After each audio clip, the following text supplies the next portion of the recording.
The Seven Kingdoms needs a ruler loved by millions with a powerful army and the right family name. Good luck finding him. Who said anything about him? I'm not going to stop the wheel.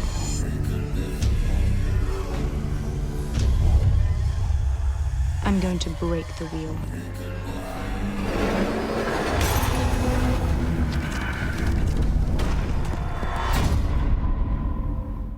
The FNM demands information on the status of all BAMZ contracts. Web shops rush to meet the gaming board's RFP deadline, plus COE to become a university by the end of the year. We've got those stories and a whole lot more tonight. I'm 22 and NB12 starts now.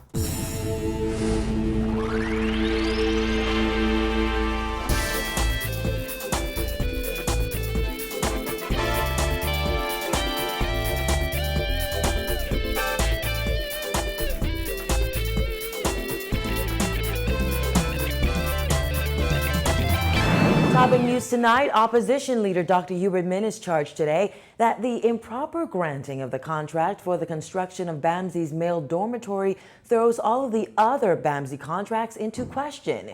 He called on Deputy Prime Minister Philip Davis to table all of the documents for the BAMZ project when he addresses the matter in Parliament tomorrow. Simone Davis has the latest.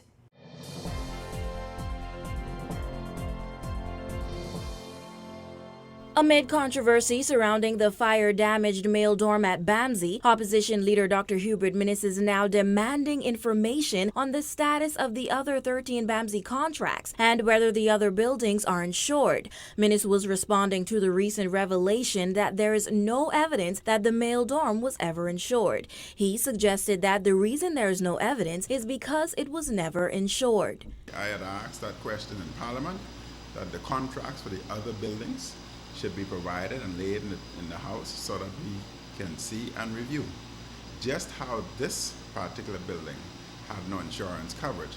There's a great possibility that many others within the BAMZ project may not have had insurance, and that would clearly show the irresponsible and lackadaisical attitude of the government and governance itself. The opposition leader demanded that the government lay on the table all 14 of the contracts and insurance certificates so Bahamians can see for themselves whether the same pattern was followed with the other BAMZ buildings.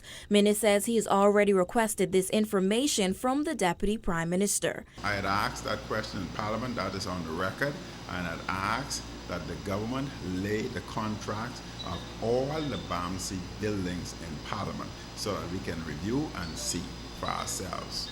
Minnis says he hopes that the Minister of Works will answer all questions relating to BAMZ on Wednesday as promised, but he said he doubts that he will because the government rarely answers questions. And for that, Minnis says the BAMZ saga will continue. The PLP has a habit of not answering questions.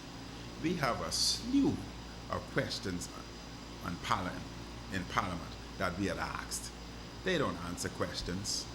So, you know, and I would hope that as media representatives, you get a list of the questions that are being asked, because a lot of them need further digging into. The PLP don't answer questions.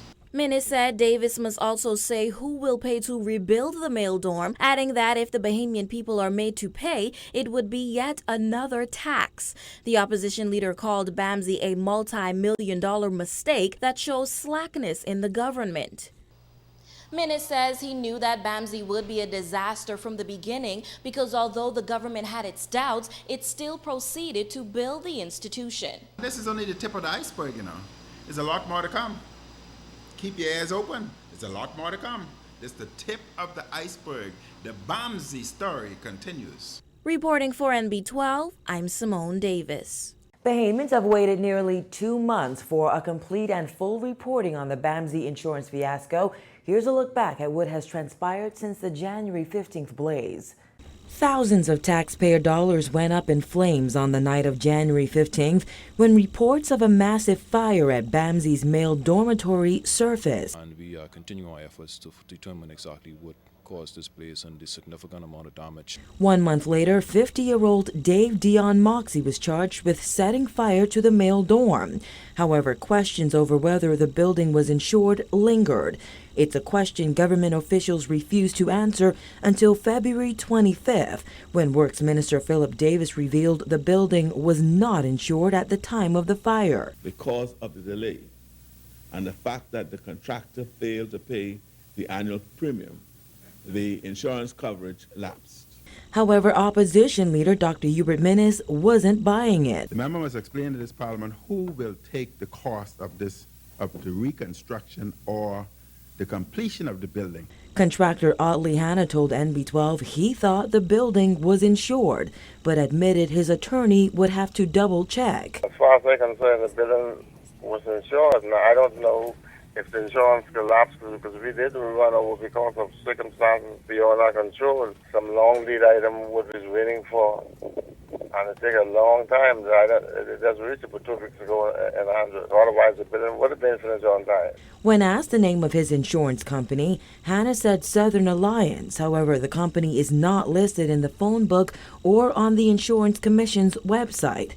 That's when the opposition cried foul. We cannot identify this company. It does not exist. So how can insurance lapse if it don't exist? That needs clarification. But the BAMZ issue wasn't dead yet. On Monday, the Nassau Guardian revealed there is no evidence that the fire-damaged dorm was ever insured. That's when Montague MP Richard Lightbourne urged government to come clean. Why would it be such a problem for this government to discover what the factual position is with regard to insurance? Come clean. Tell us what the position is.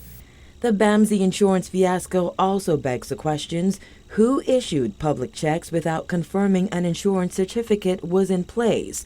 How much money has been paid to the contractor to date? Who was responsible for monitoring that contract? What is the status of the other BAMZ contracts, and do they have insurance? To date, those questions remain unanswered, with the Works Minister asserting, I don't march at their drum. Beat of their drum. Mr. Speaker, the member for Cat Island may not march to our drum, but he will shortly be marching to the drum of the people of this country. In other news, 2 weeks after government delayed the request for proposal deadline to accommodate web shops, officials from one of the largest gaming houses in the country submitted dozens of boxes containing thousands of pages of information to the gaming board this morning. Jasmine Brown was there. The Island Luck CEO and his team carried up more than a dozen boxes, and inside, he says, was 35,000 pages of information. Well, it was the 8 longest weeks of our lives. 60 binders later, 35,000 pages later, we finally was able to submit our RFP this morning. You know, it was information dating back 20 years that I had to remember, but nonetheless, it's a part of the process. Bastian says completing the RFP process was not cheap. In fact, he says it cost just over $200,000. At first, I was a little bit discouraged by the figures I was getting. I thought I was being taken advantage of, but after seeing 30,000 pages plastered over a room and the countless hours that went into the process, I think it was money well spent. According to Bastian, he and his team applied for a gaming house operator's license, gaming home premises licenses, and gaming house agent's licenses. Chairman of the Island Luck Board, Barry Malcolm, and Island Luck CFO Dirk Simmons says it was not an easy task, but added that they are hopeful. I'm very pleased with the process, and I'm very confident that the process will be successful for us. We believe that we have put forth a best-in-class application, and we look forward to a positive response. Last month, Tourism Minister Obi Wilchcombe said the RFP process that would lead to several web shops being licensed was delayed by a couple of weeks. A formal invitation to apply for web shop licenses was released in November. Applicants had 14 days to obtain RFP documents and were given an additional 6 to 8 weeks to return the RFP documents to the gaming board.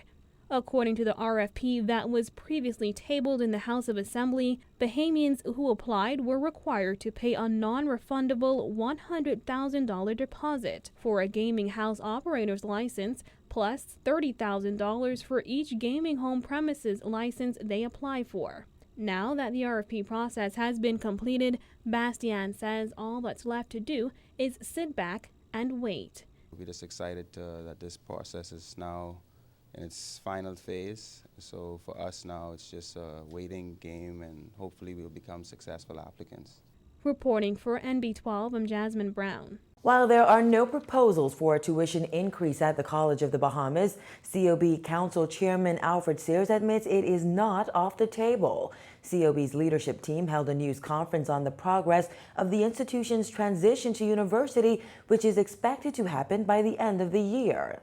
There is no proposal currently before the council to increase tuition, but it's not off the table because you have to keep the salaries of the lecturers and professors competitive. Otherwise, they will end up going into banking or tourism. So if you want to keep good quality people, Or leave the country. Or leave the country and go elsewhere. Sears said Bahamians pay more to attend private schools in the Bahamas like St. Andrews and Lyford Key. He said a part of the college's strategic focus is to build the endowment and asked Bahamians to become legacy donors of the college. We pay more to go to St. Andrews and Lyford Key and some other private schools in the Bahamas than students pay to attend the National Tertiary Institution. So clearly that is only possible because the institution is subsidized by the taxpayers. What the strategic focus is to build the endowment. And here we want to use this opportunity to ask Bahamians to claim ownership of this institution by doing what Frankie Wilson did and his family, by becoming legacy donors. COB President Dr. Rodney Smith said the college is on track to make its transition by the end of this year and revealed they are working with the Attorney General's office on a draft University of the Bahamas bill. This is not a change in name only. When we look at the requirements, the core requirements that need to be placed in the bill itself, we have to look at national and international accreditation standards. We have to look at best practices. So we are transitioning this institution basically from a domestically grown institution into an institution that will be nationally competitive as well. So when you say what does it mean for the students and faculty, it means that we will be doing the same or high quality of work as other institutions around the world, students and faculty. When NB12 returns, outspoken MP Leslie Miller urges government to take action on crime. We'll tell you all about that after this break.